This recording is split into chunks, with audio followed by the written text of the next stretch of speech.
Hello, welcome back. We are getting into episode 2. So, uh, I do not need a recap as I'm just doing this. I am playing this all in the same day. I do want to make sure I share my content warning that the website has so kindly mentioned here. So, we're going to pin this. Episode 2, pinned. Okay. And let's get back to the game. You open your eyes. The sun has risen. The birds are singing. You're still alive. And for now, you're safe. Your gaze wanders across the room to the window, the woods beyond. You wonder if the monsters are lurking there right now, just beyond the trees, ready to pounce as soon as you leave this crumbling estate. A familiar ease settles into your gut, tangling knot of anxiety wriggling as the events of last night play out in your head. You can't help but remember Duke, slumped against the tree, pieces of him scattered across the clearing. You're not sure if you'll ever be okay again after what you've seen, but you can't stay in bed forever. Hunger pulls you from the clammy depths of the mattress. Alright, checking on Dawson? Of course. Oh good, he's still here. Human is back! Go. What did I... Oh, it doesn't show me the choice I made. I see you have bread now. Yes! Dustin found a bread. Dustin also ate a bug last night. Good night for Dustin. Have you met? Yo. Wait. Ah. Alright, this is most pertinent. Can I talk to you about something horrible happened last night? Human can always talk to Dustin. What happened? The woods are full of big scary monsters? Dustin understand. World is full of big scaries. When Dustin gets scared, Dustin pretend to be dead. Good advice for human, maybe. Have you met Fervor? Monster. I have my clothes back. I kind of need... These Dustin clothes now. No give back. Dustin bite if tried to take. But what if I ask nicely, though? Dustin bite. Dustin have big teeth. They're not worth it. You back off before the little possum can follow through on his threat. You aren't in the mood to catch whatever... No! They don't have diseases. Fuck you, game. They physically cannot get rabies. They are immune. They eat ticks. They are lovely creatures. All the love for our little possum friend. Good. Dustin not want bite, but Dustin will bite. Nice to catch up, Dustin. See you around. I'll leave you be. Okay. Fucking love Dustin. Gently close the drawer. I must say, I completely forgot about Dustin. Alright, so the closet still has the doll. Doll didn't move during the night, that's good. Maybe it isn't haunted after all. Though everything you went through yesterday, it's hardly a consolation. Okay. The window. Creep towards the window, careful not to be seen by whatever might be lurking in the garden. For a second, you thought you saw some movement. Could have been an animal, could have been something else. Whatever it was, it's gone now. Maybe you'll head out there and investigate after you finish waking up. Next, Stella. Probably a good idea to check in with your new friend. Can't imagine she's holding up very well either. Yo, what up? Memes. It might take her a minute to get back to you. In the meantime. Get dressed, head down for kitchen. It's time to start your day. Back in the kitchen, Fro eyes you from her favorite spot on the counter. Her pupils dilate and her tail twitches. I see you are still here. How unfortunate. Have you noticed anything weird around here? We ran into these horrible things in the woods last night. Silence! Do you not know what time it is? Quiet your awful little mouth. Your voice is the only audible thing I have witnessed as of late.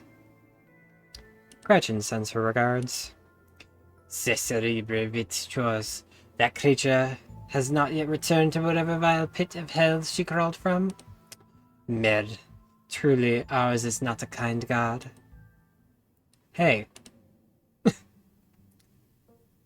Did you know the police called me this morning? You've only been in here one day, and you've already had a run-in with the cops? We were chased through the woods by monsters. And you worried about the cops?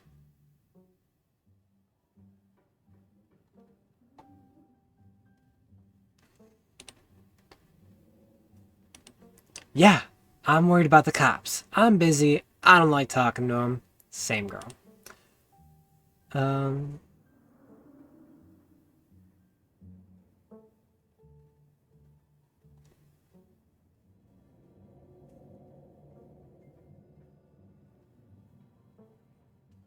Can I hang out with you today?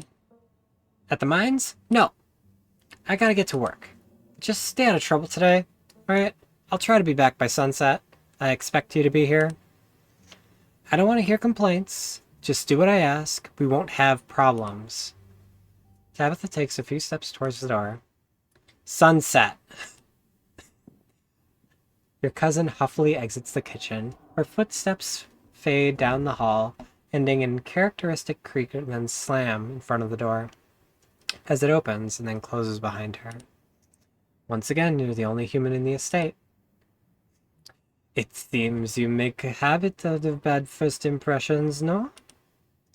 The cat chuckles mockingly. A text from Stella. It's another tired cat. Hope you're holding up okay. Or as good as you can with all the stuff we saw last night. I was up most of the night on cryptid forums. No real answers yet. I'm at the library now. Wanna join? I have scones. Damn. Whoa. How fucking rude. Scones. Say no more. That's it. Time to start your day. Investigate the garden, though. Your eyes wander to the garden door. You shudder, remembering the brief glimpse of something you saw from the upstairs window. There's probably a raccoon, but the uncertainty of what you saw gnaws at you and compels you to investigate, only to prove if it was nothing. At very least, you don't see anything now. Further? You wander farther into the garden, trying to pinpoint the spot from where that thing had been lurking, if indeed there had been a thing to begin with.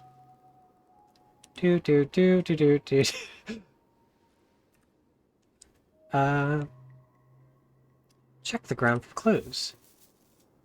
You crouch down, pushing aside greenery to examine the soft earth. A boot print. A big boot print. And some kind of viscera? Your thoughts turn to the specter from the night before. You snap a quick photo, just in case it comes in handy later. Text it to Stella. Look what I found in the garden across from my window. No way that's Tabitha-sized. You head back inside, time to figure out what to do with the rest of your day. Head to town. Go get your scone. The walk back to town is much less pleasant today than it was yesterday. You didn't yet know what the woods were full of monsters and strange men who know your name. You stare anxiously into the darkness between the trees, searching for any signs of movement, but the woods are still. At least for now. The autumn-tinged mountains, sprawling for miles in every direction now, feel less like beautiful scenery and more like walls of a cage. Your phone buzzes in your pocket. Geez, that's creepy. All the more reason to come to the library. Look who I found at the library. She said she was up all night thinking about the video. Adding you to a group text. Kanika. I'm only here 'cause it's quieter than the store. Or it was, lol. I'm trying to figure out what animal that could be. I don't buy into this harbinger of doom stuff. We know what the animals are. They're ditchlings. They're harbingers of doom. Sounds like they're having fun.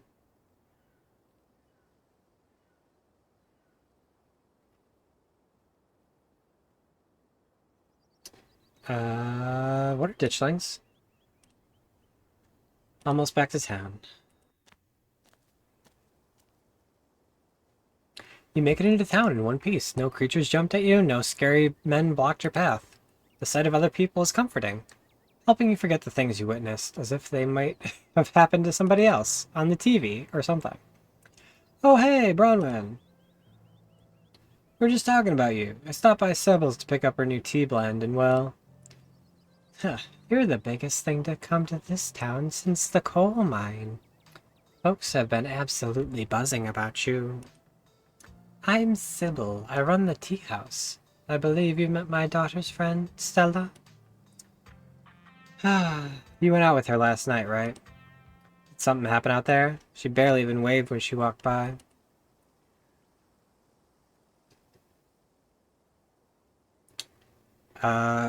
I'm traumatized, and I'm not ready to talk about yet. Okay, I get it. Sounds like you've been shaken up pretty bad. Tell you what, I'm on breakfast for the next half hour. Why don't you swing by the diner if you want to decompress? Winnie can fix you some of Symbol's new blend. Maybe it'll calm you down a bit. I think you'll like today's mix. It's chaga and lemon balm. Should help ease your stress and tension. And make you think better. More clearly, chaga is good for that. And if you feel like talking, I'll be all ears. No pressure. Anyway, it's up to you. See you around, Brownman. See you, Sybil. Take care now, Avery. I see you're a private person. I can respect that. You never know how someone might respond to hearing the truth of what you encountered last night. I'd better get back to it myself. But before I go, a word. Stella stopped by last night and told me what happened in the woods. I've seen your footage. She managed to hold on to her memory card, and the police just sitting on an empty camera for now. I know what you two went through last night. I know what you saw. Those creatures are real. My grandmother called them ditchlings. They're a terrible omen, a sign of great suffering and destruction to come. I told Stella as my daughter as much as I know, though I'm afraid. It's not very much. What kind of destruction are we talking about here? If they were just one, two, I might say a bridge collapse, maybe an accident. But this many, multiplying like they are, I couldn't tell you.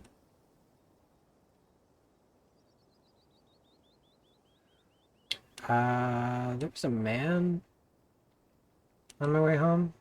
It was dark, he had a miner jacket, he knew my name. Something really wrong about him?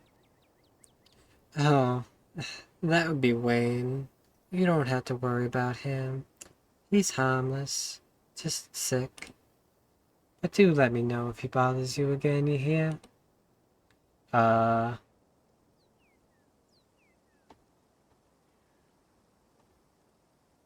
We need to leave, right? Something bad's coming? Should probably get out of town. Leave? Go where? These people's whole lives are here in this town. Their homes, their histories, their families. Most of them don't have any kind of money it would take to start somewhere new, somewhere else. You can try to convince them, but I think you'll find it a might be a difficult task. So they're dangerous. Are they going to start attacking people? I think you misunderstand me. They're not dangerous on their own. Think of them more like birds, flocking before a storm. They're neither a threat on their own, nor are they the cause of what's to come. Merely a sign that things are not as they should be. What happened to Duke was an unfortunate accident. Nothing more. What can we do about all this? Say I believe this. Can we stop what's coming? I'm afraid I don't have any of the answers that would make you happy. Maybe you should start by figuring out why they're here. So sorry to cut our conversation short, but I got things I need tending. Stay safe, Bradley. God bless. You probably have a bit of time before you're needed at the library. No. That's straight to the... Although, yeah. Straight to the library. The store is not tended anyway. This is where the store person is. You enter the former town hall. What once must have been a stately foyer has been converted into rows and rows of shelves. Meeting rooms and offices long ago gave way to an assorted reference collections and reading areas. Oh hey! You made it! Settle in. Ah. Hey, nice to meet in person. I'm Kanika. Stella filled me in about last night. You made it. Glad you could join us. I agree wholeheartedly with Stella. I'm elated that you're back. Did you send my regards to that foul feline?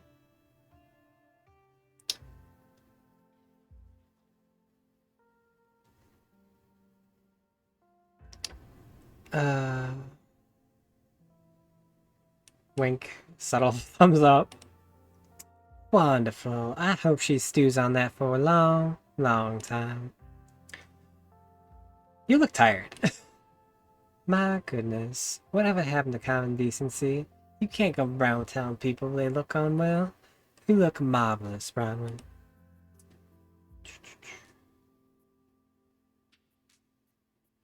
I've never done a Scooby-Doo before.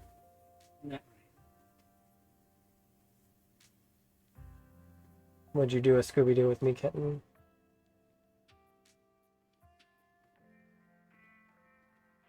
Purr.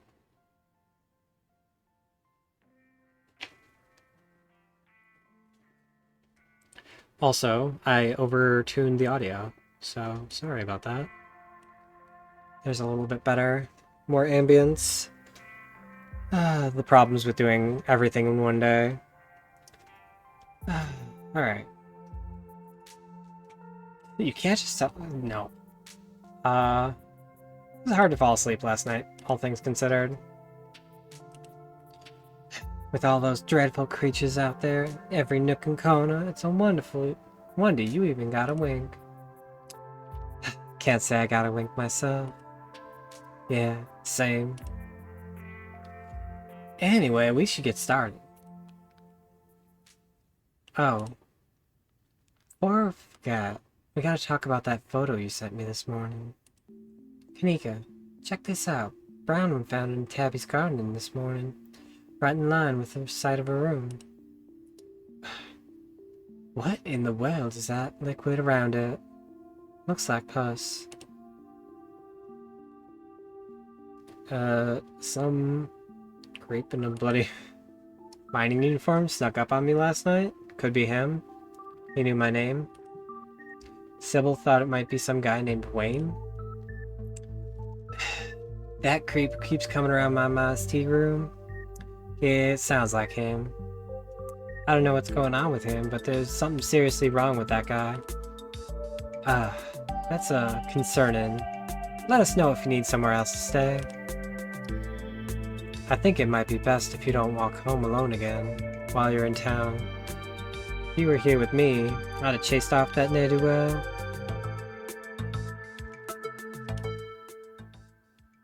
Game. Your audio is maddening.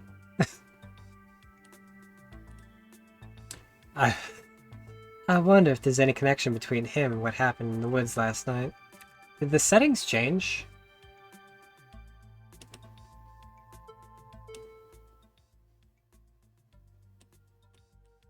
Goddamn. Okay. Sorry about that.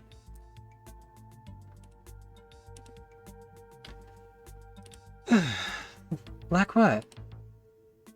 I don't have anything specific. I do have that whole prophecy of impending doom angle to explore. This photo is weird. I can't stop thinking about them splatters on the ground. He is sick. Maybe it's from the creatures you encountered. Hello there, strangers. And literal stranger.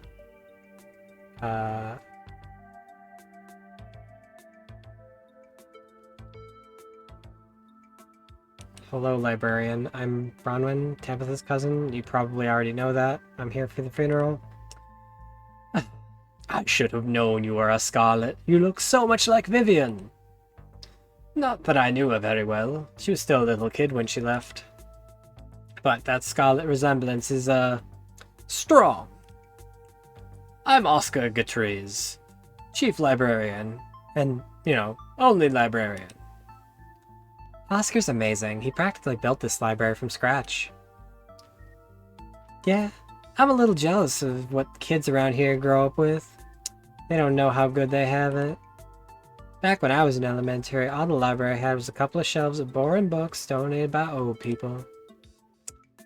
Y'all are too kind. But speaking of kids, have either of you seen Rosalina around town? I don't want to be a helicopter dad, but she hasn't been answering my texts. I wanted to make sure she isn't getting into trouble out there. You know the crowd she hangs with? Yes. They're good kids at heart. I'm sure they're just at the old Maxwell place doing teen stuff. I went up there plenty of times in my day. I'll be sure to keep my eyes peeled. What's the old Maxwell place? It's this great old abandoned spot. We used to hang out there when we were teens. Can't believe it used to be so reckless. Floors in there were like Swiss cheese. I really should have a talk with Rosalina when she gets home.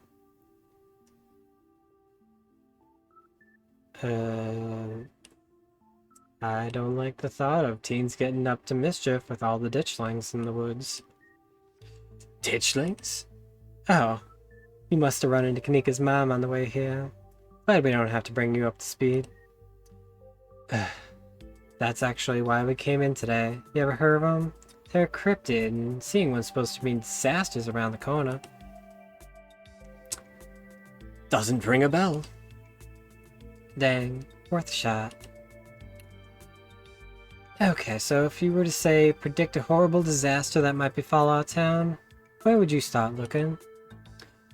Well, as they say, history repeats itself. I'd probably try to figure out what sort of disasters this region typically falls prey to.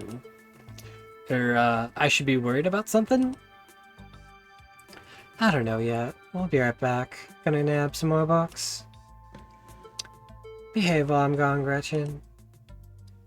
Oh, you don't have to worry about her, Stella. Such a good dog, aren't you, Gretchen? Here, have a biscuit, gal. Well, ain't you just the sweetest thing on two legs? Gretchen inhales the soft biscuit, drool leaking from her toothless mouth as she swallows it. I'm pretty sure Stella's barking up the wrong tree, Asuka. I don't think you have to worry about any horrible calamity befalling the town. But she is right about the weird stuff. There's definitely something unusual going out in these woods. Man's already dead. I'd say we have plenty of reasonable to stay safe. Alright, I'm gonna try calling Rosalina again. I'm sure she's fine. Really. Fuck that up, but it's fine. Truly. Rosalina's a smart kid. She knows better than to go around getting into trouble. Keep our eyes peeled for you. Thanks, Kanika. And Bronwyn, if you see a 13-year-old girl with a black braid and glasses, would you let her know her dad's worried about her? Oscar anxiously wanders off, phone in hand. Got him! He's grabbed a whole mess of local history books. Stella sets a massive pile of books on the table and pulls up a chair. Alright. This is going to be so much faster with the two of you here to help out. Got our snacks, our source documents. Let's get this research party started. Reading awaits. Yeah, the coal mine.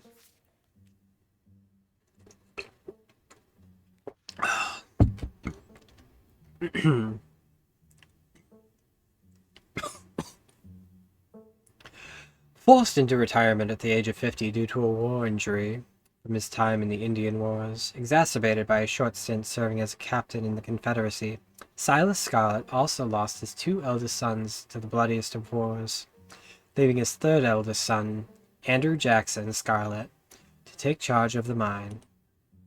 Under his leadership, the mine prospered, undoubtedly in part due to the growth of the railroad industry.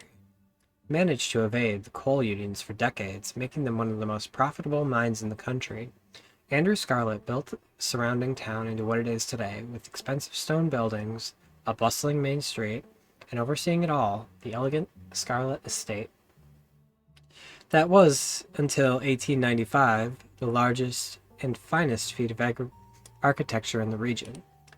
Culminating in the tragic collapse of 1918, it was found that Charles Shaw, the co-manager of the mine, had loosened security measures to increase production during World War I, resulting in a fatal collapse, the deaths of over 160 men and boys, with some as young as 10. The casualties included Andrew Jackson Scarlet's son, Theodore, his brother Enoch V. Scarlet, who had taken over the aging father during the bustle of the war, managed to pull the mine from the brink of ruin, thereby saving the town. And this is how your family made its fortune. Alright. Silas Everett Scarlet was born to Colonel Everett J. Scarlet in 1818. One of the 12 siblings, he grew up in eastern North Carolina during a tumultuous time in the state's history. Not much is known about his life before he joined the army in 1836. He quickly rose through the ranks, partly due to his father's connections, but also due to particular ruthlessness, for which he received the nickname Bloody Silas Scarlet. The federal government grants the now Captain Silas a tract bounty of land in exchange for his service in the Indian War. He settles into the hills of North Carolina in 1841, and that land would become Scarlet Hollow. But it started as a simple log cabin built as Silas by his own two hands, occupied by his family of 10. Silas, his wife, Mary Joseph Scarlet, and their 8 children. Goddamn. Logging business brought many workers and fellow landowners to the hills, but it wasn't long until Silas discovered rich seams of coal running underneath the region that Scarlet Hollow was put on. He saved what he could and bought the surrounding hillside at great discount, cleverly hiding what he knew about the land's true value. Thus, he had all the resources found to Scarlet Hollow's now famous coal mine. And that's another one in the books. Appalachian monster stuff. We have the Wampus Cat, a large cat-like creature with a loud howling voice, said to sound like a woman crying in pain. It's often linked to Cherokee legends, which cites some Wampus Cat as the originating story of a woman who sought vengeance against monstrous cat demon for driving her husband mad. She hunted it down by wearing a bobcat mask and tricked it into using its own vile magic on itself, freeing the people from their region of evil. Others say the creature comes from the story of a woman who tore the pelt of the wildcat to witness the forbidden hunting rites. Hunters of her village gathered her to perform the rites, and when she watched from secret from underneath the cat's pelt, but she was soon discovered. For indiscretion, she was fused with the pelt and transformed into a creature that was neither human nor cat, but furry. She was transformed into a furry, forced to wander the wilderness alone and feared by all, as they should be. Her calls are those of great sadness, and serve as a warning to anyone who goes against tradition. Rude. Tommy knockers. Tommy knockers. They're knocking on your door. They originated in the Cornish mythology, spreading to the United States when Cornish immigrants began working in the Appalachian mines. They're named for the knocking that can be heard from seemingly within the walls before a cave-in. According to some, the knocking serves as a benevolent warning. Others believe the creatures take stolen hammers to the supports of the mines and collapse them on whoever's unfortunate to be inside.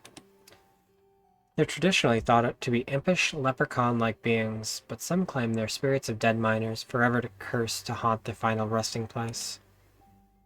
The Talipo, a small creature with a long tail and wide yellow eyes. There was a hunter who lived in a tiny cabin in the middle of the woods, all alone with his hunting dog. One night, after a particularly bad week of hunting, both their stomachs empty, the hunter spied something out the corner of his eye. Some small creature had gotten into the cabin through a hole, and before he could even figure out what it was, he had drawn his gun and fired at the thing, his hunger guiding his actions. But it was quick, and it ran back through its hidey hole and out of sight, leaving only its long, black tail shot off by the rifle. "I guess this'll have to do," he said to the dog, and threw the tail in a pot to cook a soup. He and his dog ate well that night, tail filling them both up. The hunter crawled into bed satisfied, his dog curled at his feet. He woke up to the sound of long nails scrabbling across the wood, his dog nowhere in sight, only a rumpled spot on the covers where it had been, and in the gloom he saw the two big yellow eyes staring right at him. "I want my Talipo." A high, hoarse voice croaked from the darkness. "Go away!" he screamed at the thing. But it stepped closer to him, still shrouded in darkness, the sound of long claws dragging across the hardwood accompanying its movements. "I want my Talipo," the creature growled again. "I'll get my dog after you," the hunter squeaked, his voice catching in his throat with fear. No dog to be seen, though. "I want my Talipo." Before the hunter could so much as scream, the creature leapt from the darkness, long claws stretched out towards the hunter. No one's sure what the creature did to him that night, but the next morning, all that remained of the hunter, his dog, and his cabin was the chimney, standing alone in the woods. "You're done here." You close the book, put it back, and I think I'm all done. Alright, I'm done. Alright, if we're gonna go with what Kanika's mom told us last night, I think we can rule out any naturals disaster as what brought the ditchlings here. But not nuclear incidents. It looks like our state has an issue with those. What about y'all? Did you find anything? Before you can answer, a handsome black cat leaps onto the table. Stella quickly slams her book shut. "Oh, hey Pixel." You might want to close your book. He loves to rip up any paper he can find. What an awful librarian cat. "Pixel, my dear friend, it's been too long. How have you been?" "Hungry. Did Stella bring the good stuff?" "Don't worry, little guy. Didn't forget your treats." "Oh yeah, snack time. Crunch. Crunch." "Sorry if Pixel's bothering y'all. Hope he doesn't gobble up any of our books. Can't stand the thought of people might pay attention to anything that isn't him."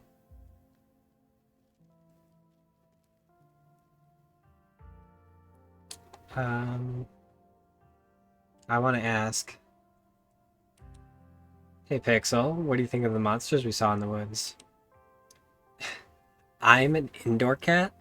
I don't know nothing about no woods. I hang out in the library, especially now that our house got haunted. Pixel says your house is haunted? What's up with that? But how'd you know? Bronwyn's either a psychic or she can talk to animals. It's a long story. No comment. We've, been living in the library for a little bit. It's great. Way more stacks, way more scritches. Except sometimes there's too much scritches. We hates that. Hold up, what kind of haunting are we talking about here? Unexplained noises, objects appearing in strange and unfamiliar places? Oh, Oscar, don't get her hopes up like that. Oh, nothing like that, sorry. The floor of my bedroom keeps seeping blood, and I've seen a strange figure in the hallway a couple times. Whoa, whoa, whoa. Wait.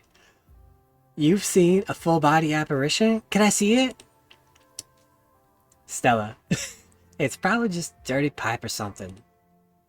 But what if it's a ghost?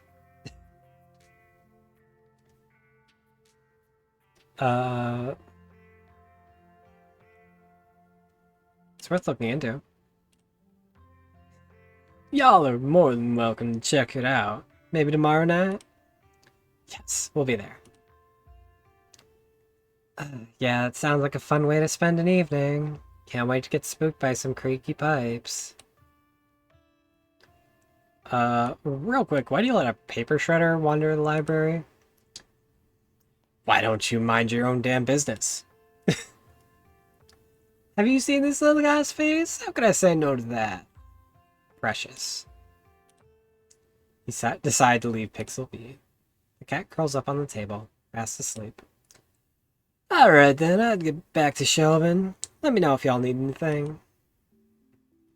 Do you think there's a cult here? What about nuclear incidents? We were talking about the Goldsboro thing, yeah? Yeah, apparently a 60s B-52 carrying a live warhead broke up mid-air, dropped a couple of bombs. Fascinating bit of history there. First two bombs landed upright after a parachute got caught in a tree. Thankfully, it didn't go off.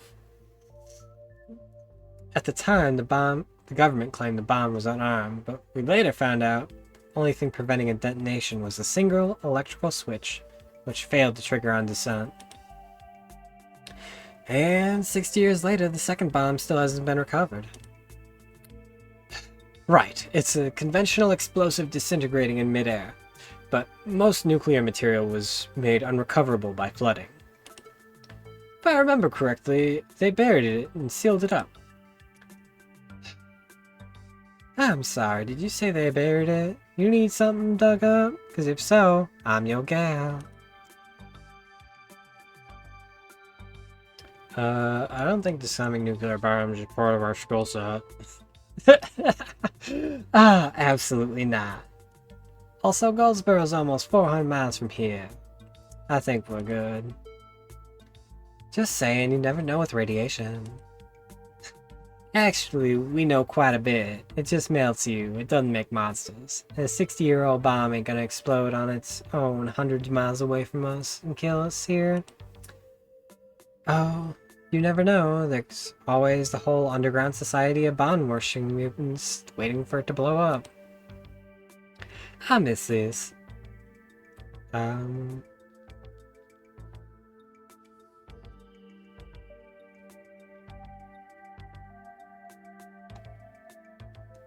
veins. So about the coal mines here.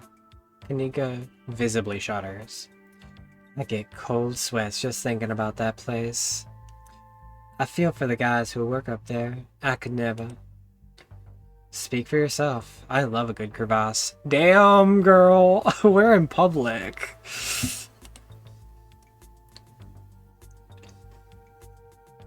I can show you my cleavage later. Anyway.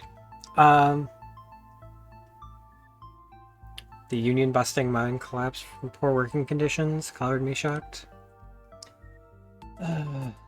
Yeah, it's pretty awful. That's what the scripture out front is for, commemorating all the men and children who died that day. Every kid in Scarlet Hollow learns about the collapse of 1918. Our teachers love to emphasize just how many children they had working down there. Probably try to show us how good we have it or whatever. But they're bringing back child labor. I hate people. Low bar, if you ask me. You know, that could be what the ditchlings are warning about it. Another collapse. Writing it down as a potential list of disasters. Yeesh. Still, that's morbid. Besides, if all Charles Shaw fault, the labor market was way more strict now. No way you could get away with the kind of safety cutbacks he pulled. Y'all don't think the mine's actually about to collapse, right? No, don't think so. Whew. Had me worried for a second there. Hate to give Tabitha any credit, but the mine's safer now than it was back then. Still, what a horrible thought. You never know. What happened after the mine collapsed? The books kind of gloss over that. Well, there was a union for a little bit. Didn't last. Not a whole lot written about the past century here. Yeah, the Scarlet Hollow mine ain't exactly the most ethically run business. No offense or anything. I'm sure Tabby runs the mines better than Charles Shaw did. Still, hasn't let in the union, though. There's a reason she and I don't talk. You guys got a problem with Charles Shaw. That's what happens when someone directly causes a monumental disaster, especially in a small town like this. People tend to spit whenever they hear your name. He's gotta run the whole town on rail, you know. And that's not a figure of speech. Back then they actually tied you to a rail and ran you out of town. There's a big mural of it over on the far wall. He got off easy if you ask me.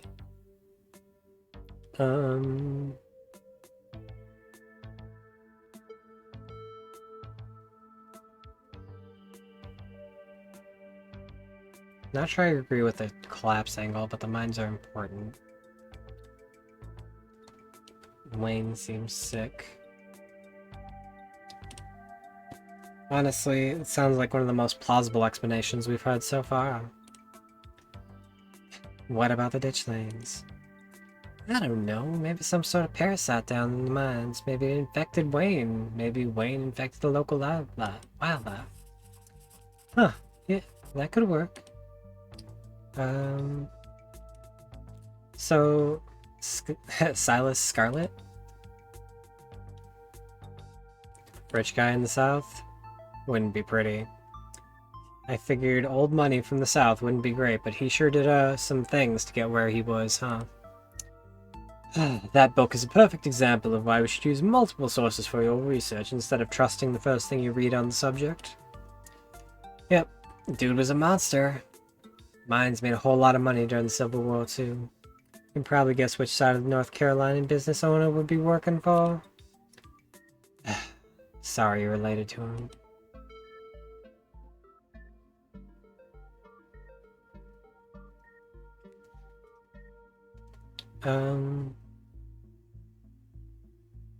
Let's see, our options are, do you think the ditchlings are here for retribution? Must be one of those burial ground situations, right? Like in the Poltergeist? Town stuck in the past, built on atrocities, it's already collapsing on itself, but no offense. Like a terrible person, but I don't see what that has to do with the bad opens or the creatures in the woods. He might not be relevant to what's going on. We're gonna go with this one. Do you think the ditchlings are here for retribution? Seems tenuous. Assuming Kanika's mom's right, they're an omen. They don't do anything themselves. And I think I know how we feel on the matter. Folk monsters? The Wampus cats sound like they could be mountain lions. The voice of a woman crying out, somewhere between person-sized and cat-size. Their howl or yowl or whatever is very weird. Like, take a moment and check that out, but... Definitely, they're 100% mountain lions. Nika, you know there are no mountain lions up here. I thought you were supposed to be a skeptic. Stella, one of these days you'll trust us. But the myths are old, right? Mountain lions didn't go extinct in the Appalachians that long ago. Those legends haven't died off yet. Almost every cryptid can be tracked down to either a hoax or someone getting confused about a perfectly normal animal. Sometimes both. Bigfoot, for instance, started as a prank. When folks saw bears walking around on their hind legs, got freaked out. Now here we are. You'll eat those words one day when I get the first clear footage of a Bigfoot. If you manage that, I will print out on a piece of paper that says Bigfoot isn't real, and I will literally eat it. I promise. I'll hold you to that. Do you think Wayne's the Tommyknocker? Ghost of a dead miner? Something seriously wrong with that guy. We should look into it. I don't think he's a ghost. Yeah, ghosts tend to be tied to a specific place. Maybe he's haunting the whole town. He's not a ghost. Ghosts aren't real. Though, I've also seen him, like, touch stuff. My mom used to tell me that Talipo story when I was little. Can't believe I forgot it. It scared me so bad I didn't eat soup for years. I thought the monster might try to dig it out of my stomach if I did. I love that one. There's this old chimney in the woods I used to think was the chimney from the Talipo. The one that was left after the thing did whatever it did. Now I know that's just because chimneys don't burn down like wooden houses do. Doesn't mean it's not the chimney from the Talipo though. I've camped out there a couple times. Seen some pretty spooky stuff. Yeah, I watched that video. You saw raccoons. You're gonna get rabies one of these days chasing after wildlife like that. What can I say? I like to live on the edge. Let's move on.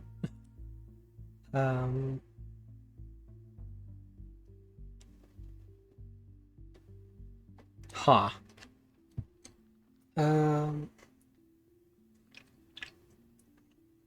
We've all been sitting here. This doesn't make any sense. I think there's a cult.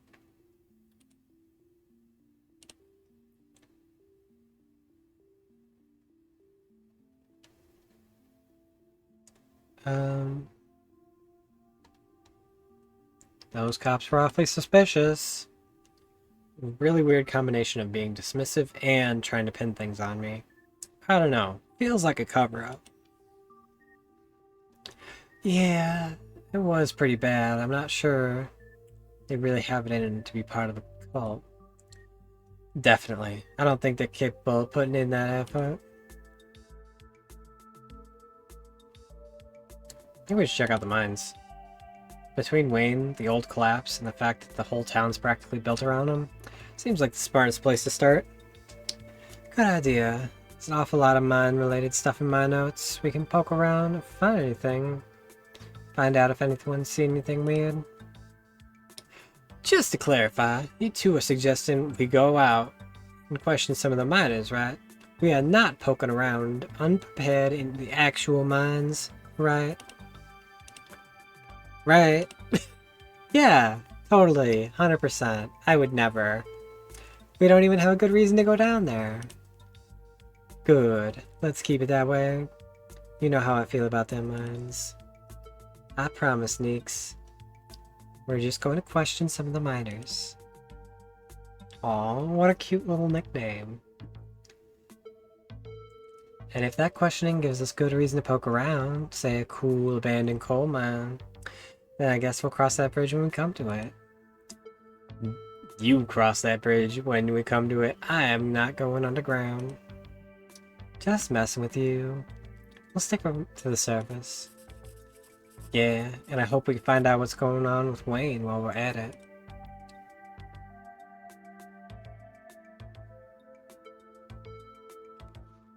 Alright, let's try to stay under the radar. I'm already in hot water with Tabitha as is. That sounds like a good idea. We'll be super sneaky, I promise. I can even keep lookout. Look at us, going out on a caper together. I miss this. I missed it too. I mean, sure, it's not under the best circumstances, but we've been so wrapped up in running the store, I didn't realize how much I miss being able to hang with you. Though, there is something missing. Reese. I really miss that dude. Can't believe how long it's been since we've seen each other. You seen him lately? Nope. Tried to plan stuff, but he's too sick. I didn't realize it was getting so bad. Poor guy. You know, we could pop over and surprise him. He seemed excited to meet Bronwyn. Maybe we finally got him to leave his little cave. Hell yeah, let's do it. Alright, roll out. See ya, Oscar. We'll let you know if we run into Rosalina. Thanks, guys. Keep y'all posted. Ugh, voice.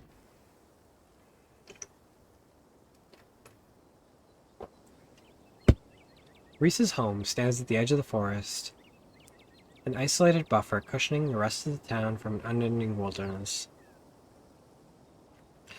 Why is everyone up on a hill? Oh, pee-pee. Reese, Estella, brought some buddies too. Shh, not so loud, he's sleeping. Can I help you with something? The woman in the doorway stares directly into your eyes. You can practically feel her simmering irritation wash over you. Hi, Dr. Kelly. We were wondering if it'd be okay if Reese came to hang out. Nothing strenuous, we promise. I am not gonna wake him. If he's sleeping, he probably needs it. Whatever you two have planned is probably beyond what he can manage right now anyways. Oh, Reese. Been so long since either of us have gotten a chance to hang out with them. I'm sure he and Brown would get along super well too.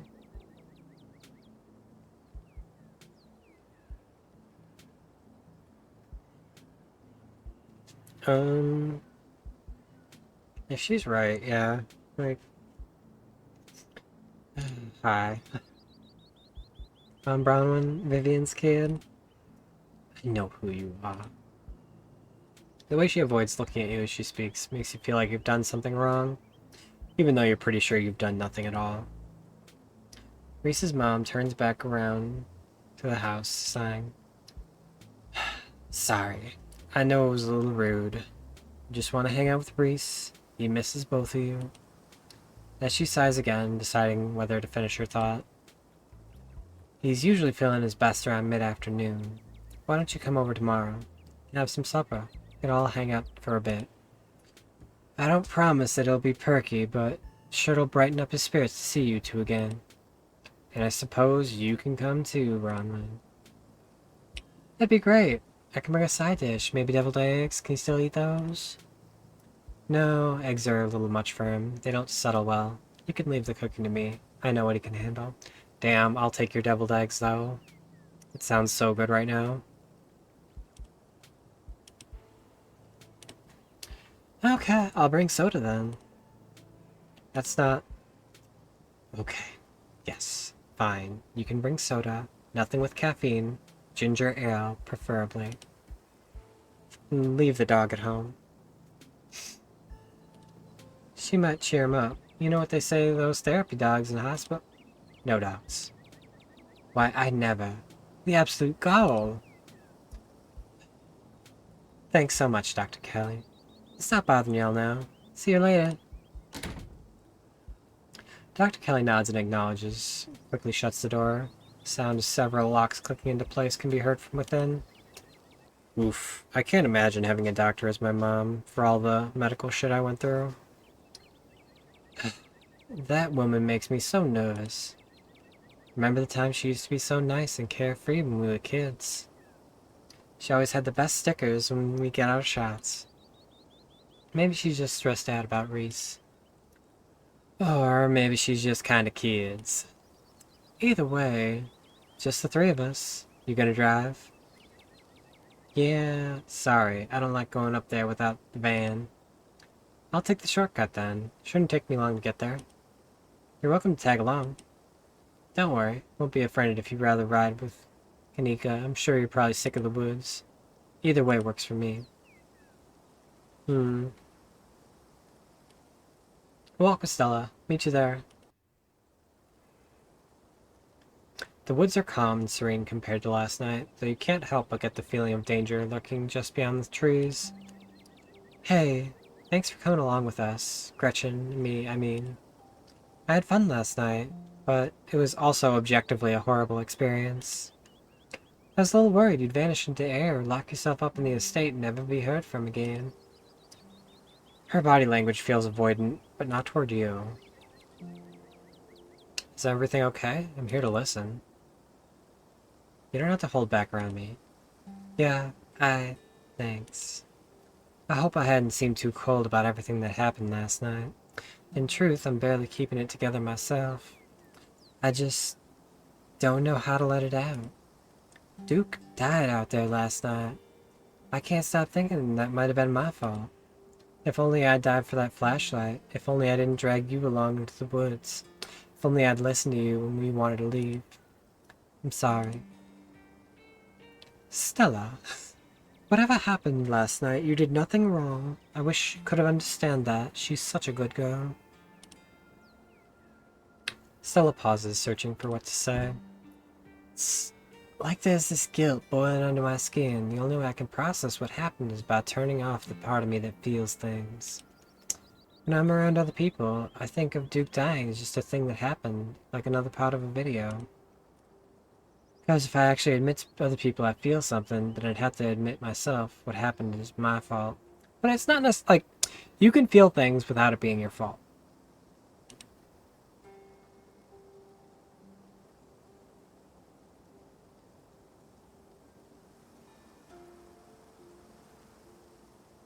Yeah, what happened happened. We can move forward together.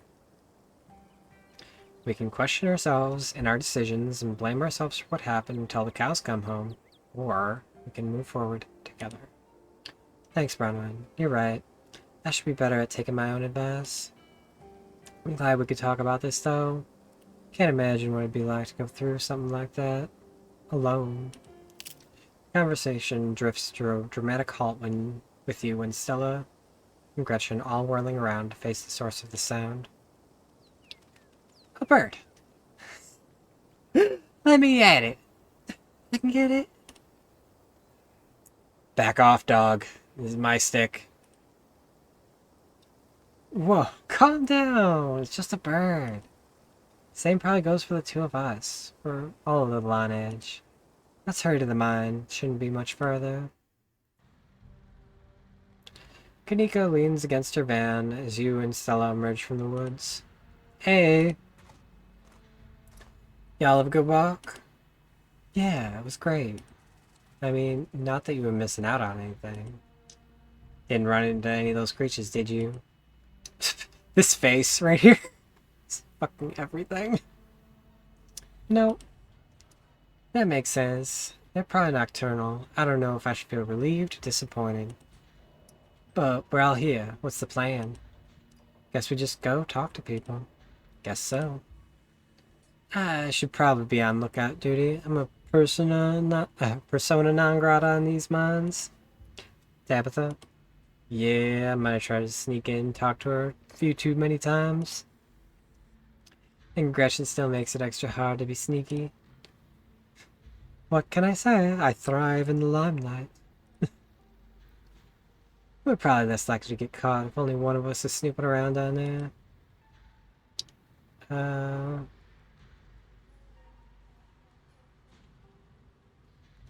I take it I'm the one of us you're talking about?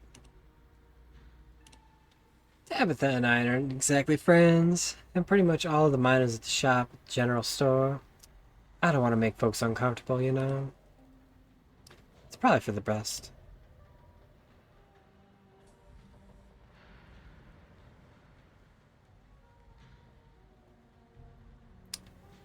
Alright, I got this.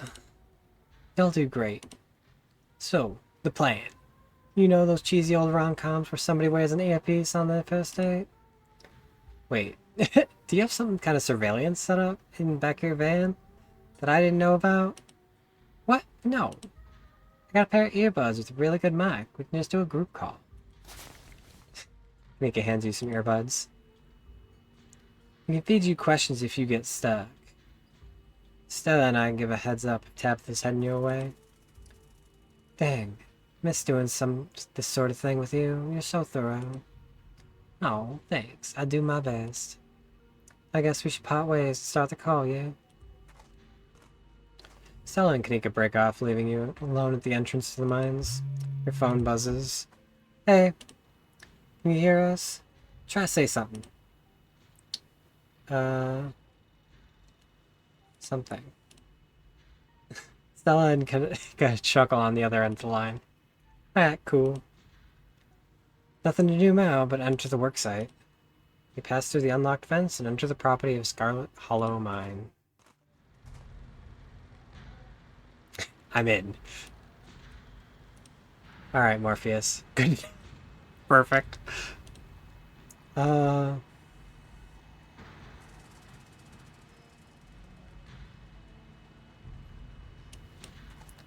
That one seems bad. Let's just talk to the first guys we see here. They approach the nearest group of miners, a blonde woman, broad-shouldered man, and an old-timer. Their uniforms identify them as Harrison, Davis, and Zax. You got a reason to be bothering us? Know anything about a guy named Wayne? Yeah, we knew him. He was such a cutout. I miss that dude. Why are you talking about him in the past tense? I met him last night. Good question. What? Wait, what? No way. Isn't that the guy y'all said was, Well,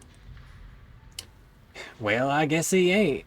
He hadn't even skipped town, huh? Pretty unexpected turn of events, if you ask me. What a relief. I thought something awful happened to that poor guy. Press. What'd you think happened? What are you, some sort of cop? Not sure. Just tell me what happened. Fuck off. Hey, Zax, come on, man. Nah, I've been here decades longer than you. I know when bait when I see it. Let's get out of here. This ship's about to start anyway. Sorry. Miners pack up their things and leave.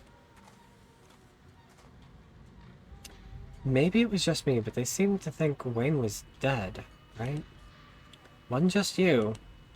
Don't worry about the miners storming off like that. That's some pretty good info. Other group of miners? A flash of movement in your periphery stops you in your tracks. There's something lurking in the shadows to your right. Against your better judgment, you turn to face it. You shouldn't be up in here. It's dangerous.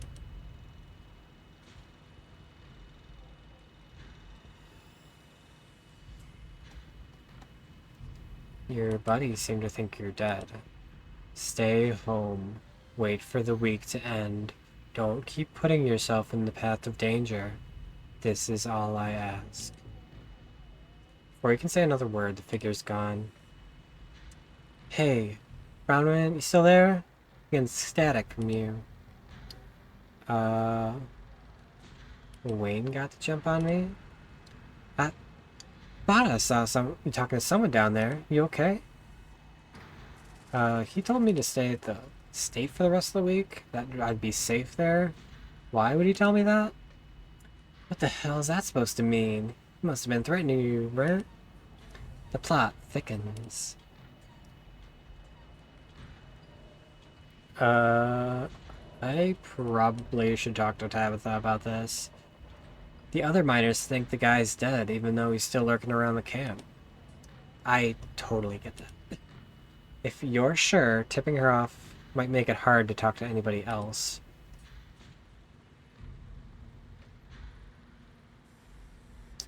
I am tempted to just regroup. I don't like the thought of spending more time. You're interrupted by the sudden movement out of the corner of your eye. A girl carrying a bundle of snacks pops through a hole in the fence and disappears over the crest of a hill. Hey, I think I just saw Rosalina. Wait, really? What's she doing here? She's doing a delinquency.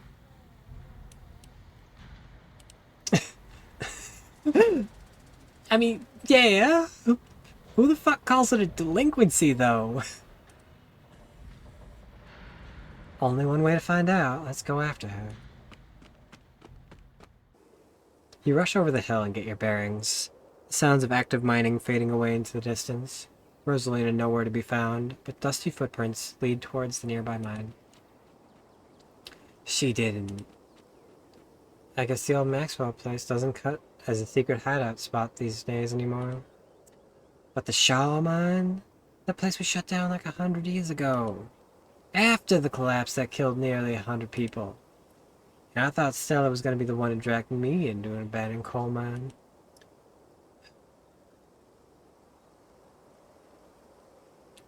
We should go after her, right? Yep. Let's head in before someone gets hurt. Whoa, you sure you want to tag along, Neeks? Browner and I can handle this. Yeah, I'm sure. As much as I hate confined spaces, I'm not about to let Rosalina get hurt in there. Even if it means I have to go underground. The doggo's face. Stella and Kanika disappear into the mines. Before you follow, you briefly wonder if you should let Tabitha know about this. Call her? What is it? I'm in a meeting. Kid just snuck into the Shaw mine. Figured you want to know. What? Are you serious? Why do things keep happening to me? Also, why do you know about this? What the hell are you doing in my mines? Whatever. I'll head down there as soon as I can. Just stay where you are and wait for me, alright? God, I don't even know why I'm trying to reason with you. It's not like you'll listen.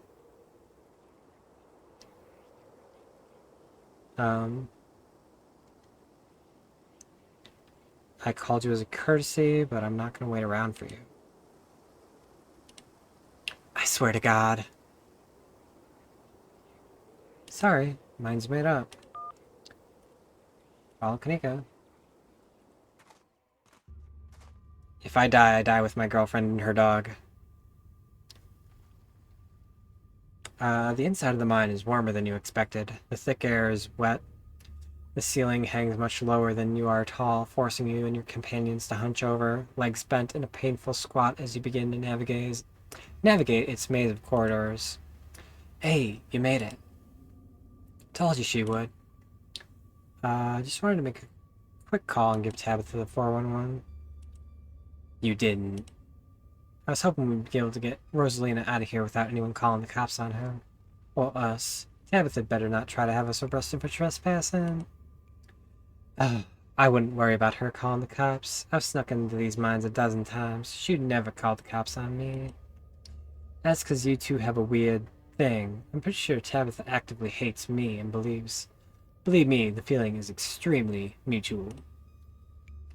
Well, the gang's all here. Let's find Rosalina.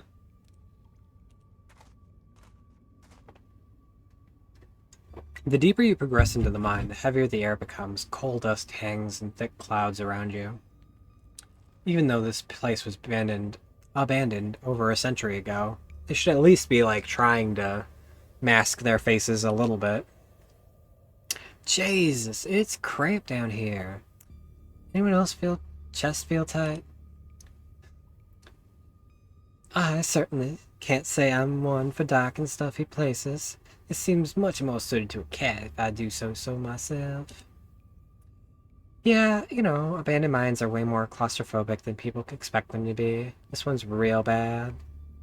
You know, because of the child miners, or should I say the minor miners. Nika visibly shudders. Okay. I'm not superstitious, but if there were one way to make sure you get haunted, it's by cracking jokes about dead child laborers while walking on their graves.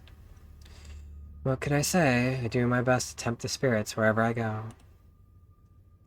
I actually snuck down here a few times trying to get good footage, part of my ghost hunting phase. Jesus, Stella, the things you do for your viewers. Did you find anything? I wish. The place had been Scarlet Hollow was actually haunted this mine. Hands down, but all I got was dust in my lungs and a couple of them false alarms. Stella pauses as a sound rushes overhead. Oh my god, what was that? Mine's gonna collapse. We're all gonna die down here, aren't we? Stella sighs longingly. It's just how the wind sounds down here. You sound so disappointing. Just brings back memories of my last foray into these depths. Every time I thought I'd finally find a spooky ghost, there wound up ended to be a very unghostly explanation. Like local wildlife, for instance. Stella turns her flashlight up to an alcove overhead. Say, what's the big idea? Yeah, I was sleeping here. Shut that shit off. Nosy bastards. I am so sorry for my companions. Still, it means well, I assure you. Those guys got me real good last time I was here alone. Sure, you're quite worried about me after last night's behavior, Bronwyn. But let that interaction be assurance that my temper is most wholly under control. I wouldn't dare venture away from the safety of my Stella's arms in a horrible place like this. My god, there are bats down here? I'm gonna get rabies on I'm just gonna get rabies and die collapsed in the mines. You holding up okay, Neeks? Yeah, sorry, just a little on edge. Kanika stopped mid-sentence by a thunderous knocking echoing from deeper in the mine. What was that? That was death. Of that I am certain. That was... I have no idea what that was. Did it sound like knocking to you guys? Shit, Tommy knockers. You know, maybe it is. To think there might have actually been something down here, and I just missed it for the first time around. Okay, no. Tommyknockers are not real. Not allowed to be real. Are you trying to give me a panic attack? I'd love to spend some extra time poking around down here. Maybe it's got something to do with the mystery. The three of you are interrupted by a second, much less distant sound that can be... a can popped open. Okay, that wasn't Tommyknockers. It came from this way. Follow me. I have no other option. You and Kanika follow Stella further into the mine. Yo. You breathe a sigh of relief as the tight passageway gives way to a small cavern. A group of teens turns and stares at you with annoyance.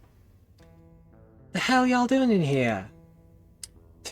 The hell are you doing here, you creeps? You stalking us? Yeah, creeps. I just said that, Alexis. If I'd wanted an echo, I'd yell into the Grand Canyon.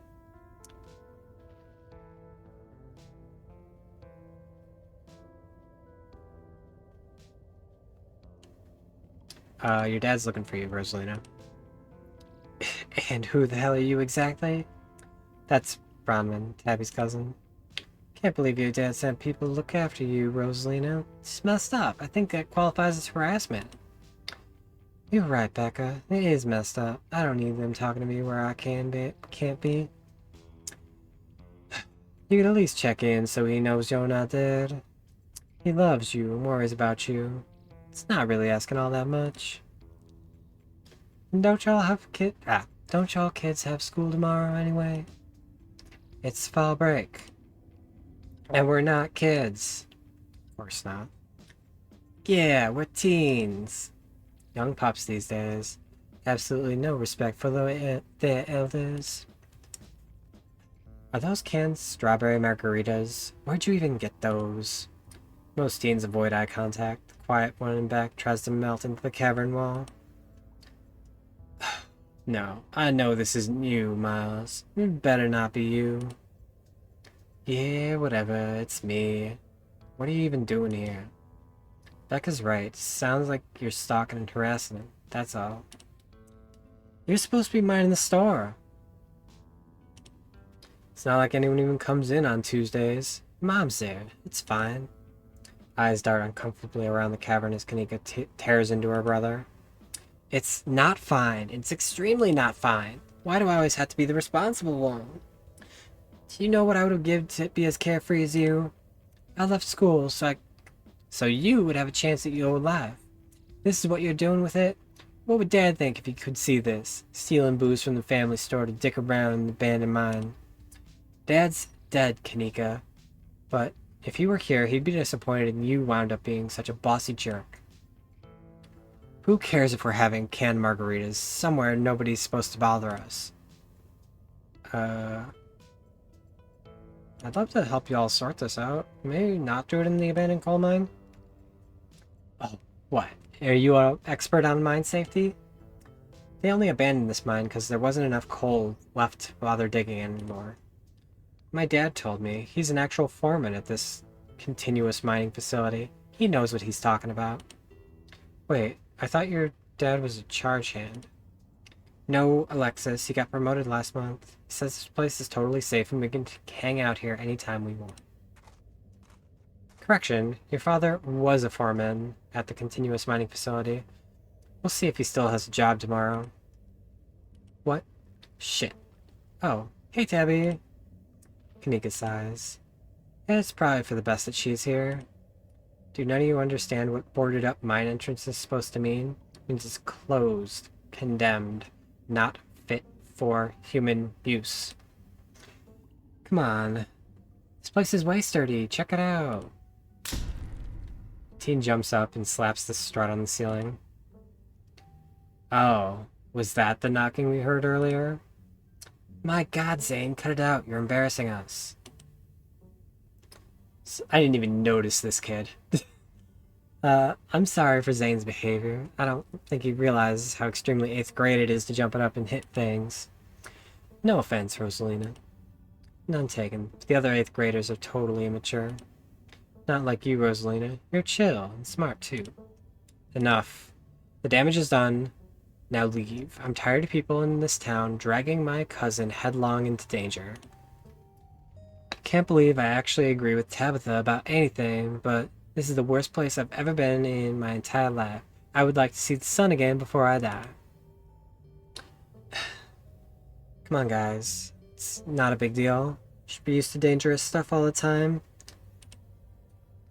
I mean, I don't like this particular situation, what with the whole ditchling thing. But outside of that, who are we to tell them where they can hang out? I don't know who you think you are in this situation, Stella, but I own this mine. It's entirely within my rights to tell them to leave, much like it's entirely within my rights to tell you to leave. Was your lifetime ban from my mines not clear enough message for you? Hell yeah, Tabitha. Tear into the sad 20-something shreds. Hey, I'm defending you. I'm not sad. Where'd you get that idea? My Stella can't possibly be sad with me around. How absolutely rude. These pups need to learn some manners. Running a clickbaity YouTube channel where you run around the woods chasing nothing is extremely sad. So she's sad. So what? Give it a few years, you'll be sad too. The passage of time is inescapable. Look, we just wanted to give Rosalina a good time. Her home life sucks right now. Yeah, tell them about where you have to sleep, Rosalina. Been living in the library the last couple weeks. Dad says we can't stay at our house. They got a hot plate, a couple of cots in the back rooms. It's a pretty sick setup. No, it isn't Zane. Rosalina deserves better. This is about your house being haunted, isn't it? No. Whoa. What fresh hell is this? Oh my god. My dad didn't tell you that.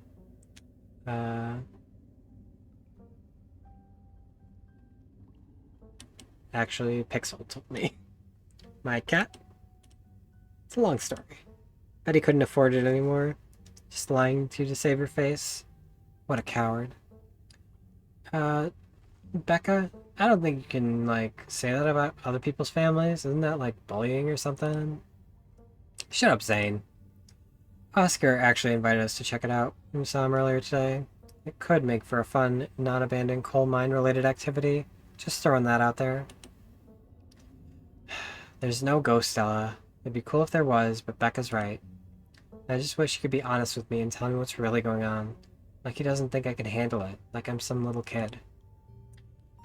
You're all children. None of you realize how good you have it. Back in the day, each and every one of you would be pulling 12-hour shifts in this exact mine. If it weren't for the child labor laws, 5 of you might actually have some character. Fuck that. Fuck you. I was trying to be nice to you, but if you're gonna threaten kids with labor, I'm done with you. Exactly. Rosaline is not mature anyways. She still sleeps with stuffed animals, which is fine. That doesn't mean she's not mature. Still a pork chop, you know. I rest my case. What did you say about child labor?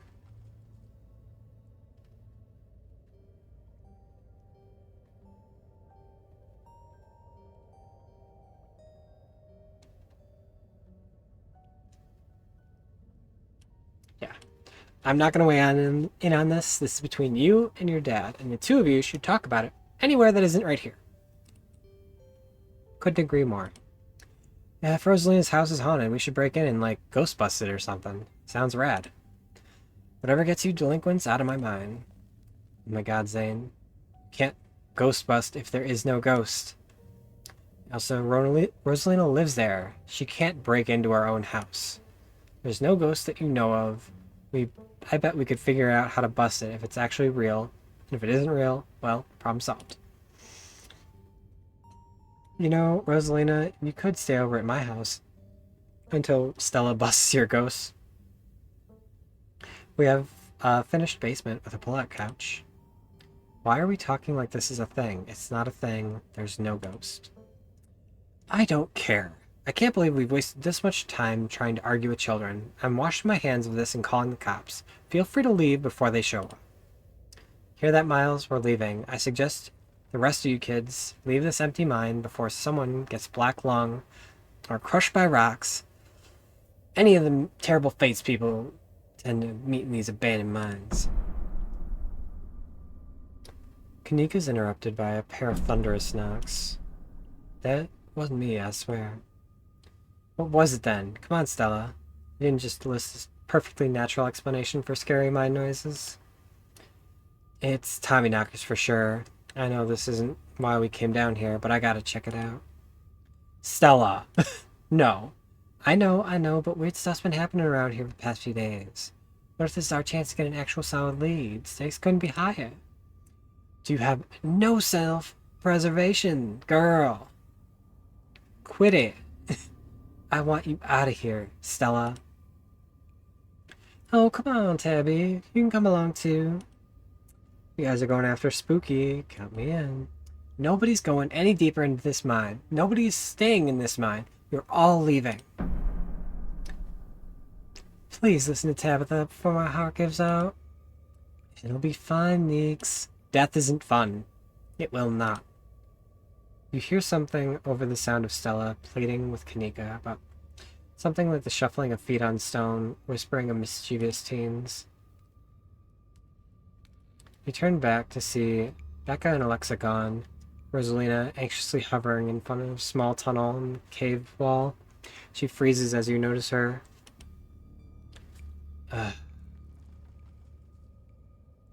Don't go into that hole. Sorry guys, I'm gonna hang back. I knew you weren't cool enough to hang out with us, Rosalina. Come on, Alexis. We'll have more fun without her. Oh, alright. Are you kidding me, Rosalina? What were you thinking? What were they thinking? I don't know, I'm sorry. Unbelievable. Wow, Kanika. Maybe if you weren't still scared of the dark or whatever, we wouldn't notice them sneak off. I noticed them sneak off, and like, I've been zoning out the whole time we've been here. They must have squeezed through that child-sized tunnel. Yeah. I always wondered where that goes. Never been able to get my hips through there. Probably for the best, deal. Stella, stop sneaking into my mines. Please, I am literally begging you. If all the tunnels down here were wide enough for adults, then we could have done this little mess. But no, there just have to be remnants of a bygone era. Didn't you just talk about how child labor was the good old days a minute ago? I was trying to get you to leave my mine. Becca shouts from the under end of the tunnel. We are not about to let you come in here and ruin our good time. The mine is safe. I've been here a million times. Yeah, if Becca says we're safe, we're totally safe. Sorry about Rosalina. See you tomorrow. Just whatever. Come on, Alexis. I know a cool spot this way. Okay. I think I know where that tunnel rejoins the rest of the mines. I'll go look for them. I want each and every one of you to take note of the fact that I am doing that. If those idiots get themselves lost and die, I am not letting their families sue me into the ground. Are those really your priorities right now? Yeah. You got a problem with that? I want the rest of you out of my mind. Except for you, Bronwyn. I'm not letting you out of my sight.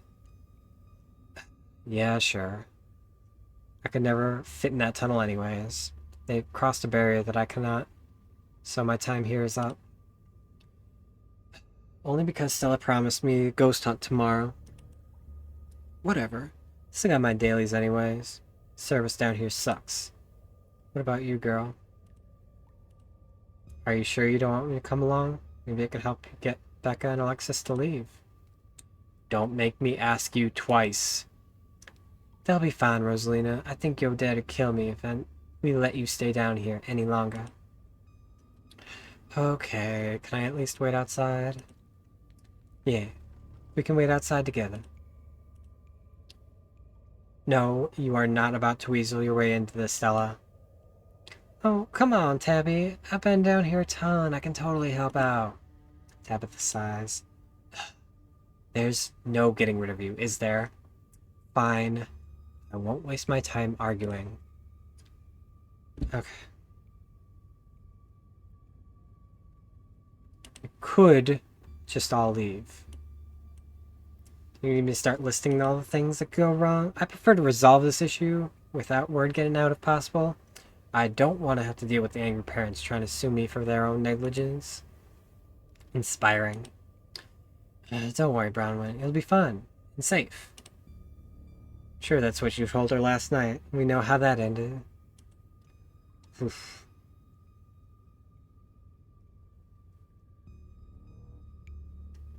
I'm coming along, but I want to stress to you, this is against my will and better judgment. Noted. Let's not linger any longer than we have to, shall we? Want me to take Gretchen with me? I don't know if it'll be easier to cover more ground without her. Excuse me, I'm a formidable and self-sufficient monster hunting companion. Yeah, it's probably for the best. I don't want to repeat it last night. Who knows if we'll have to do any climbing. See you on the other side, hopefully. For sure. We won't be long. Cool. Can't wait to bust some ghosts tomorrow. Tell Alexis I'm sorry. Kanika, Miles, Zane, Rosalina head towards the entrance of the mines, leaving you with Tabitha, Stella, to find the remaining teens. Alright, no dawdling. We should be able to catch up with them if we go this way. You and Stella exchange a glance as Tabitha ventures forward. As the three of you move deeper into the mine, you hear the echoes of conversation bounce off the walls. Becca, why are we doing this again? I thought Tabitha was really cool. Why are you trying to get her all mad? We're doing this because Tabitha is really cool. She doesn't let anyone boss her around. So, we can't let her boss us around. Aw, you hear that, Tabby? Someone thinks you're cool. Can't believe she used to hang out with a nobody like Stella. Wow. Hey! I don't know. I think Stella's kind of cool. I like that River Runner video. Oh, come on. She doesn't even have a sponsor. What kind of YouTuber doesn't have a sponsor? I mean, not yet, but I'm in talks with Meat Rice. I make plenty of ads and donations.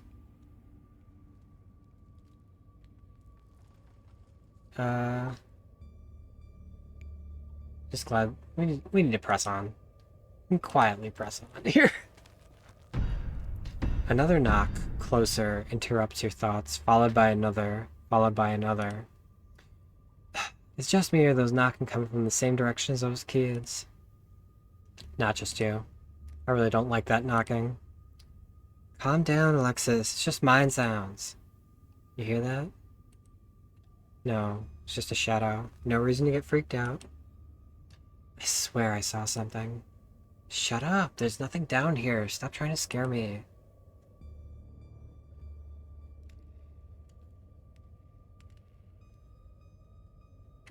Let's keep moving.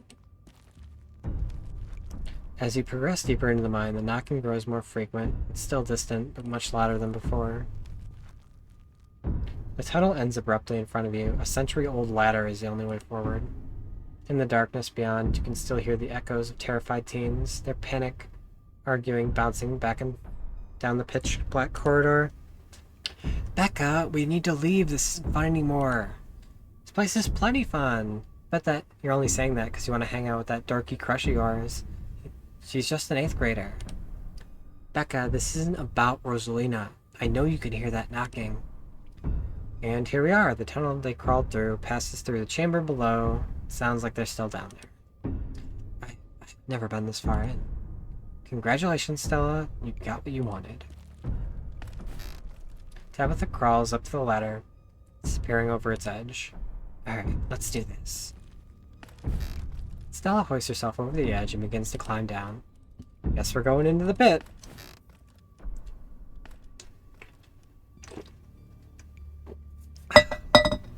Hey, kids. Oh, great. The adults are here. Thanks, Alexis. Real nice. Becca is needing to feel like you're better than other people, so important that it's worth being buried alive over. What are you talking about? Give me a break. The whole time we've been down here, it's been nothing but tear down every single person around you. The only people who do that are those who are afraid themselves. Leave. Now.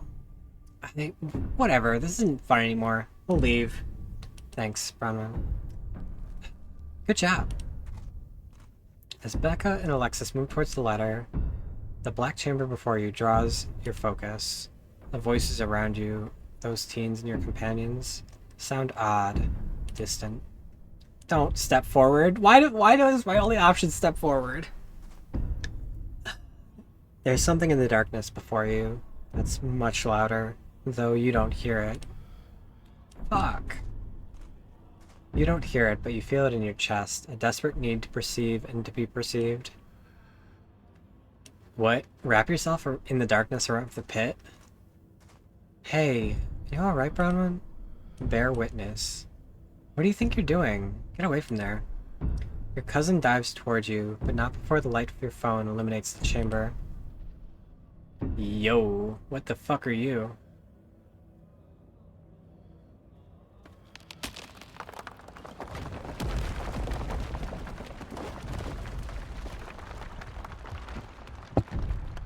Bronwyn, are you alright? Thank God you're alive. Looks like you had a seizure or something, and you and Tabby conked out. I'm fine. Who are your friends? You can barely open your eyes. You're not fine. Neither of you, move a muscle. I don't want you straining yourselves while you're still recovering from whatever it was.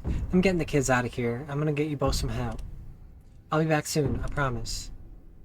You fade back out of consciousness as your companion clambers out of the pit, intent on your rescue. You raise up to your elbows, head still swimming from the visions, your surroundings. Coming back into focus, your head throbs, the knocking continues, now magnitudes more intense than ever. You can't help but notice the timber struts around you trembling as if they were being struck by invisible blows with each knock. They're all that stand between you and many tons of rock over your head. Suddenly seem terribly fragile. That knocking is not helping my headache. What the hell just happened?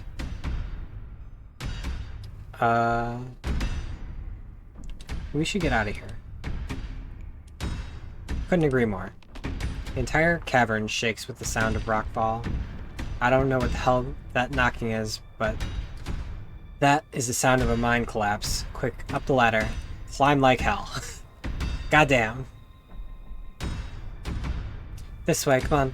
Your cousin moves with the kind of swiftness you'd expect for someone who's spent their entire life working in around coal mines. You push your body to move as quickly as you can, though you're slowed by the cramped corridors and the winding passageways of the mine. Then comes the sound of splintering wood. You pick up the pace. The entrance is so close. Push through.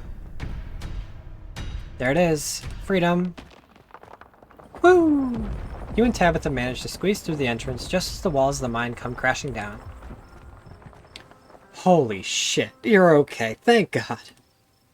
And everyone's accounted for. Was surprisingly close call. We could have all died in there. What did you weirdos do? Everything was fine until you adults showed up. Becca, shut up. What did you say to me? I said you should shut up. I'm sick of your stupid two-faced bullshit. They didn't almost get us killed down there. You did. Now you're trying to pass it off on whoever else you can, just the cherry on top of this whole shit show of a friendship. I'm not in a good headspace for this conversation. I could have died in there. Why are you doing this to me? No. Enough. You're not playing the victim this time. Real friends with Rosalina made me realize how horrible you are to me. Friends aren't supposed to be mean to each other. Calling everybody out. Be sure your friends are nice to you. Don't deal with this gaslighty bullshit, blaming and teardowns. That's not friendship. Be good to yourself. Do self-care. Get these people out of your life. Friends shouldn't be scared of each other. I never wanted to go to this stupid mine. It was your idea. We could have died. If these grown-ups hadn't shown up, we could have been buried alive in that stupid tunnel, drinking stupid strawberry margaritas in a can. Screw all of you. Should we go after her? No. Let her have her little tantrum. I think this is supposed to be blinking. But goddamn, those look like just hollow sockets.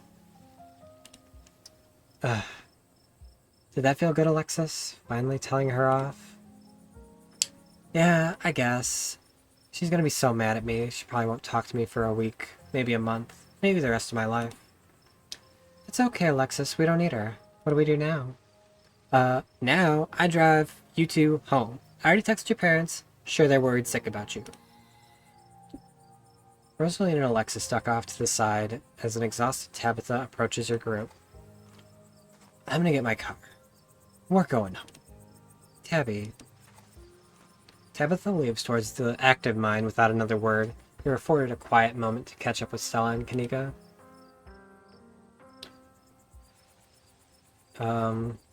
The entities in the mines.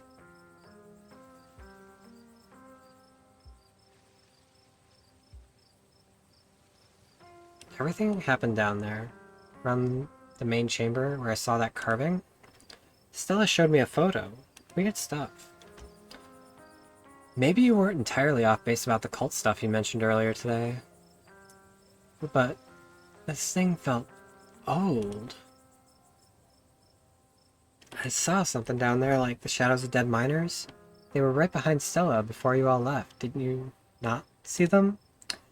Whoa, I didn't see anything other than you in that carving. It's super weird. I don't want to doubt you've experienced, but you were in a deep, dark, abandoned coal mine. You might have been primed to see things. You know, now that I think about it, it totally fits the profile for some of the Tommyknocker stories. What if they're actual bona fide ghosts? Oh, Stella. Are you sure those were Tommyknockers? Depends on what if you mean by sure. Anyone sure of anything? They fit the description pretty well. I don't know what else they'd be. I have no idea what happened in there. I need to do some reading on collapsed mines, I guess. Oop.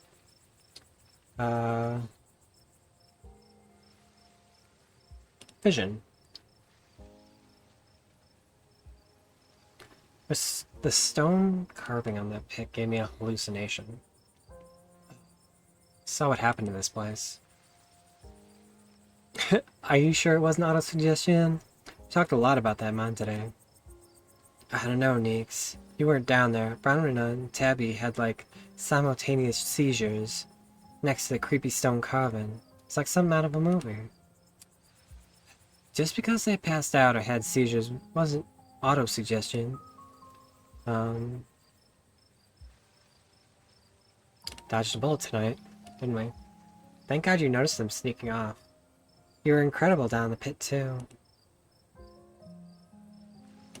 What happens now?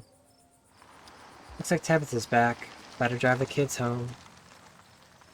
Come on, let's get back to the estate. It's been a long day, and I need it to be over. I'll see you tomorrow. Okay, Bronwyn?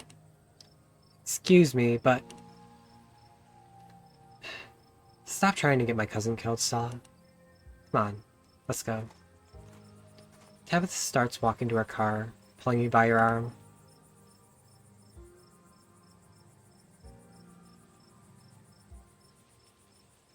I'll text you when we're back.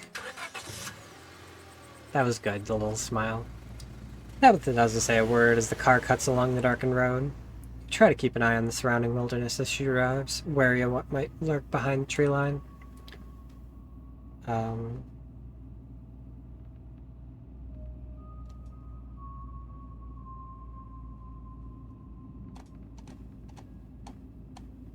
Sorry about today. It's fine. How are you holding up? I've been better.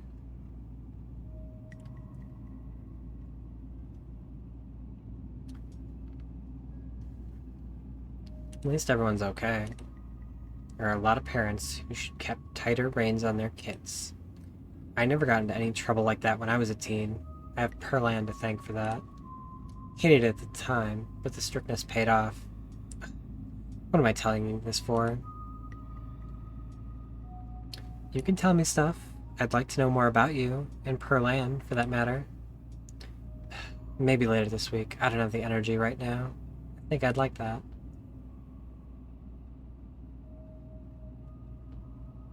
You're right. There are a lot of adults who should have done a better job tonight. Exactly. People weren't ready to be parents, shouldn't be parents. Clearly, there are some parents who weren't ready. And maybe it's just because you live in a state where abortion isn't legal anymore.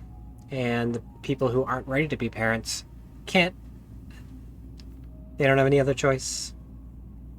I suppose adoption is kind of a choice, but still, just a pain in the ass. Take Oscar. There's a ton of people more qualified to be parents who can't even conceive. Here he is, having a kid at 19, clearly letting her do whatever the hell she wants. It's not fair. Do you want kids? Lots of people want kids.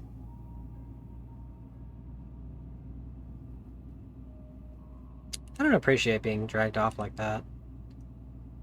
It's been a long day, Bronwyn. Are you really gonna make a fuss about me bringing you back to the estate? Don't answer that question. I don't have the energy to get into it. Why'd you treat Stella like that? Didn't you used to be friends? It's a different time in my life. I just wish she'd get that we're not in high school anymore. I'm a different person than whoever she thinks she knows. And you and Kanika don't get along? She pushes my buttons. Some kind of history there, or... No. Now quit talking. I need to focus on the road. Fine. I am going to take a quick break. Again, be sure to get up, move around, look at something that isn't a screen for a little bit. We will be right back.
Okay. Getting back into it.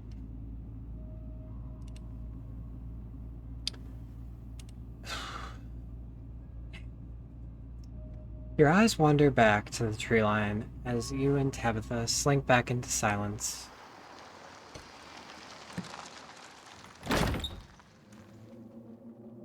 You once again cross into the threshold into the estate.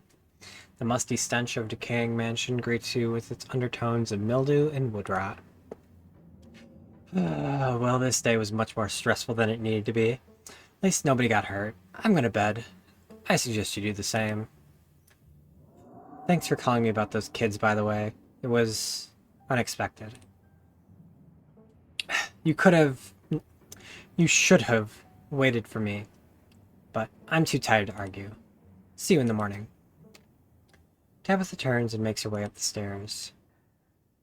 Head up to your room to turn in. You collapse in Tabitha's dusty guest bed, your head empty of thoughts after your time in the Shaw mine. You barely even notice the dust. Your phone buzzes on the table. Y'all, these are those things, right? Nika sends a picture of a pair of ditchlings by the side of the road. I saw him again too. Another picture, this time of them staring from the trees. What the fuck? These things are definitely not hairless monkeys or raccoons or whatever. I don't know what the hell they are. I guess there's more to them being here than just the collapsed mine. No way I'm sleeping tonight. You think about looking out the guest room window, but at this point you're too exhausted to leave your bed. The adrenaline from this evening is finally wearing off, replaced by a creeping exhaustion that threatens to overwhelm you. Your limbs feel heavy, eyelids slipping down over your eyes as you stare at the ominous pictures on your phone. Even if it weren't for the pit of dread balling in your stomach, you'd almost feel comfortable as you settle in between your covers, your tired bones sinking into the decrepit mattress. When you close your eyes, you see the shadowy figures that gathered behind Stella in the mines. Your thoughts are drawn to the carving on the wall and the visions that it imparted upon you. Your eyes shoot back open, your heart pounding as the door to your room swings open. Just the cat. It's always just the cat. Don't read into this. The woman kicked me out. I just want a warm place to sleep. It's nice to see another living being, even one as unfriendly as Tabitha's cat. The comfort of her presence sets your mind at ease and you drift into a deep sleep.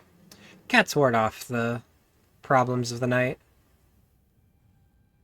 Oh, is this our end of chapter? Already? I kind of wanted it to last a wee bit longer.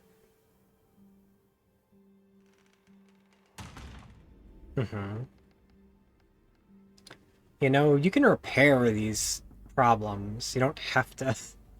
So, when inheriting a place, there is a desire and an urge to keep it the same, to let the history maintain. You can fix things. I promise.